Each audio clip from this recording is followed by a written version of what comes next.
Atay adtuon karon nga goat farm diri sa lungsod sa Moncayo nahimutang siya sa BTC. So it's only 16 minutes away from poblasyon.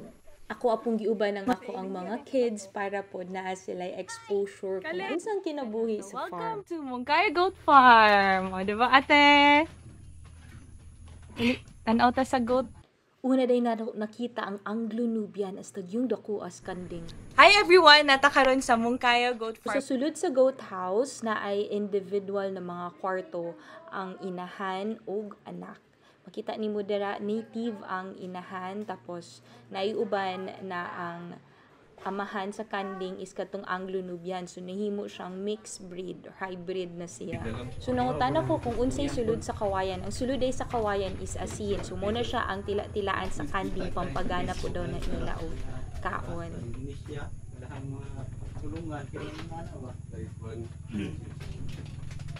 Karon ipakita sa ato ani Joshua ang mixed breed na native and Anglo-Nubian na 2 months old pa ni siya. I-compare nato sa usa ka 7 months old na kambing na native.